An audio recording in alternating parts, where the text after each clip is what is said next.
it is as if nature itself forged this ring. Metals are layered on top of each other like growing wood. This is known as Mokume-gane, the so-called almost lost technology, which is literally translated from Japanese into English as textured metal. When in the 17th century samurai katan swords became a status weapon, a certain Denbei Shoani from the Akita Prefecture invented a way to combine several metals without fusing them into a homogeneous material. Another name for this technology is Itame-gane, that is metal textured like wood. This ring looked great on the hilt of a katana, and in the 19th century American jewelry designers from the Tiffany dynasty decided to figure out how this effect could be repeated. The result was a huge collection of Japanese silver, and the most significant silver item of the century according to art critics, the Conglomerate Vase, with whole panels of Mokume-gane, where gold, copper, iron and patina were mixed. Recently the craft of Mokume-gane has also been mastered in Ukraine. My father opened some American forum and showed me. Just take a look what it is. This is an ancient Japanese metal processing technique. We then even did not deal with jewelry. When we had already begun doing something, we again recalled the Mokume craft. Roman was the first of the three Kochut brothers who was fascinated with jewelry. Today their workshop in Uzhhorod creates original handmade jewelry, which is well known both in Ukraine and in Europe as a whole. Their rings, pendants and earrings are easily distinguished by natural motifs and their unusual methods of metal processing. In our previous story about the Kochut brothers, Yuri and Ihor talked about their favorite products. Today in this program, Roman will tell us about his most beloved wares. It was my initiative to try Mokume, as among the three of us, I had already gained more experience in practice in this form of art. All the time I was craving to try something new, and so we tried for the first time to make Mokume using silver and copper.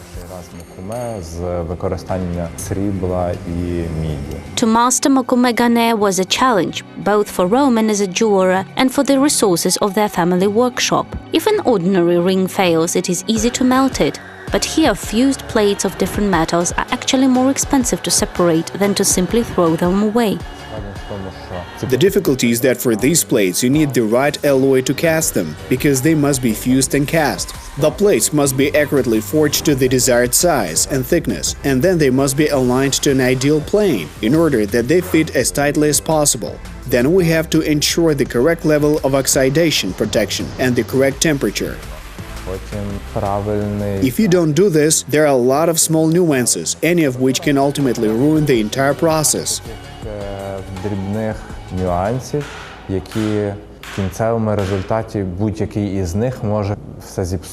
American jewelers adapted the Japanese technology of creating rings for katana to the manufacture of household items, and Roman Kochut, having mastered the rings of Mokume-gane, soon decided to apply the composite approach in a completely different field of design. When we were already making jewelry, we needed a table in our jewelry showroom, and it just so happened that now we're also making furniture. How were these young jewelers able to show their craft and make a mark in the furniture business? How hard is it to work with wood and large volumes of epoxy? And what is the secret of these extraordinary tables, which hide tropical atolls and other planets? In the second part of the story about the family of craftsmen from Uzhhorod, UATV highlights the second side of the many-sided brothers Kochut, who today have become designers of modern furniture. One can hardly recognize today's jewelers among the artists of this fire show. In youth, the brothers were carried away by historical reconstruction, forged armor, and at some point switched to performances with fire. Yuri Kochut was always responsible for the spectacular presentation of their work, no matter what it was. In fact, we tried a lot to make and sell our product, and we had a lot of ideas and made many attempts, but it simply didn't work out how we expected. We started jewelry not because we thought that it would become a successful venture. The fact is that it has at the very least started to work out. When this business was already established and started to gain momentum, the brothers needed to equip a showroom so that customers would have a place to see and try on jewelry. Roman began to look for suitable tables. Soon the jewelry workshop moved to a new building, where one room remained unused. Roman began experimenting with small fragments of the fill and did not notice how he became interested in epoxy, just as was the case with Mokume-gane before that. This is a new technology that I wanted to learn and master. It just turned out that it took me away from the craft of jewelry. Mastering such a simple technology was a minor task, and the fact is that this simplicity became more and more difficult with every attempt. In the fall of 2018, the Master of Crafts project talked about the young Lviv designer Ruslan Yakovets, who learned how to make wooden rings with inserts from two-component epoxy. This glass-like substance consists of chains of identical molecules with oxygen. Today it is used in many spheres, from the aviation industry to the production of souvenirs. The convenience is that you can cast any form of liquid resin and then just add a thickener, which is in fact the second component for complete polymerization. Ruslan worked with volumes of just a couple of cubic centimeters, but even so it takes 3 to 4 hours for the composition to completely harden. Now image that you need to fill in a half centimeter thick worktop with epoxy. With large volumes, such as chain reaction occurs when the composition is heated and overheated. And practically speaking, if such a reaction starts very quickly, the epoxy itself overheats and may crack, or it may even burst. That is, it boils and then it hardens. The Lviv master specially left air bubbles in his rings for the sake of beauty, but Roman Kochut wanted to achieve perfect transparency of these fragments of the countertop. This led to the need to equip a special ventilated room with purified air in order to avoid a single speck getting into the epoxy mass. Like Mokume, each craft has a lot of small and at first glance seemingly simple stages that are of critical importance in this process. From the proper storage of epoxy at the right temperature, the proper mixing of its proportions, to the proper mixing sequence.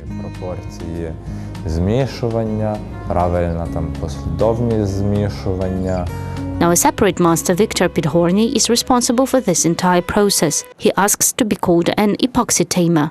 Now he is just preparing the formwork for the next filling. It must be very carefully sealed. Now we draw a finger so that it is tamped and so that all the cracks are blocked with a sealant.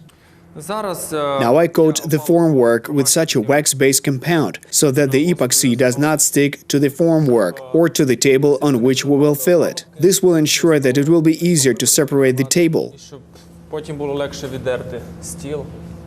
This time they took as a basis a cut of a tree trunk, 6 centimeters in thickness. It was manually cleaned of bark. They exposed a rich texture which is usually hidden from prying eyes. This is a template for the next coral table. Be sure to press it to the formwork and to the table, so that when we fill the epoxy, the workpiece does not flow out. After that, Viktor pulls out the chamber from the workshop for a couple of hours to prepare the epoxy mixture.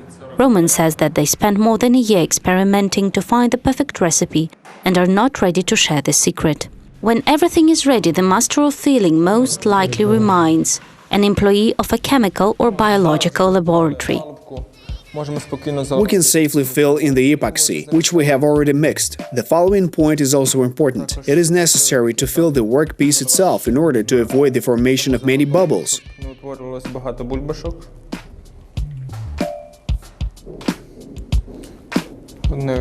One bucket is filled, so let's fill up one more.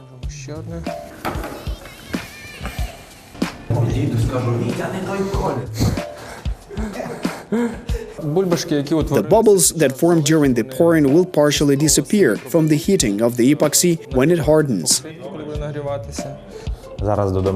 Now let's add the finishing touch to this table. There are like blue waves in our central lagoon. The table is called the Blue Lagoon. Add such a mother-of-pearl pigment and then mix it in a glass.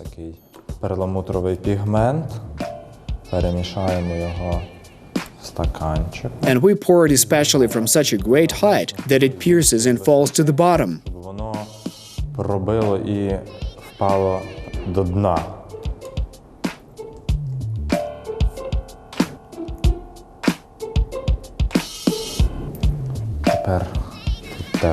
Now we also do some easy mixing.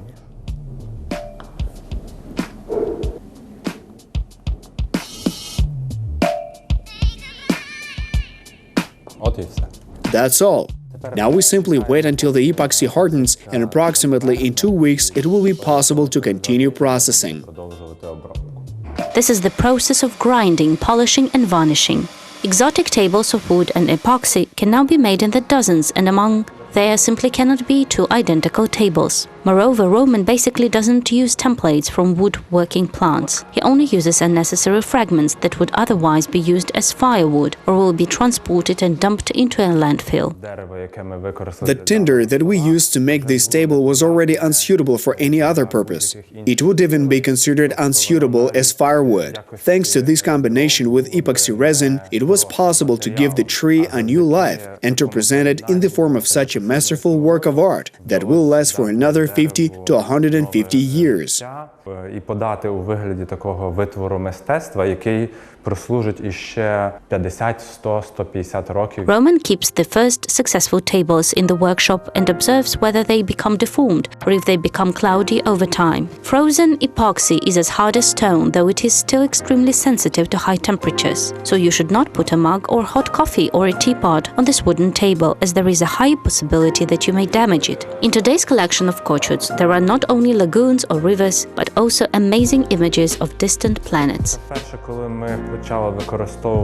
This is the first time we have started using a special kind of poplar. We paid more attention to such an interesting texture that immediately reminded us of cosmic craters. So this is how the idea came to my mind, to make a table that we would call Jupiter. Зробити стіл, який ми назвали Юпітер. The main gas giant of the solar system is easy to recognize by its strips of clouds with different shades and a large red spot. This is an atmospheric vortex several times larger than the planet Earth, which has been raging for at least 350 years. Here's a special casting technique, namely a two-level casting, where pearlescent epoxy resin is first poured and then ideally transparent and colorless resin is added. This process produces an amazing 3D effect, almost as if the image is right there under the lens. Using the same technology, Roman Kochut began to produce decorative panels for walls and crystals, jewelry stands of combined boxes and nightlights.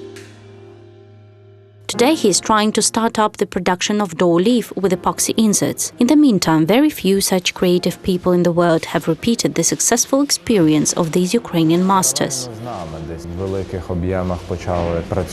In parallel with us, some American or Canadian companies began to work in such large volumes. In Turkey, we also saw samples.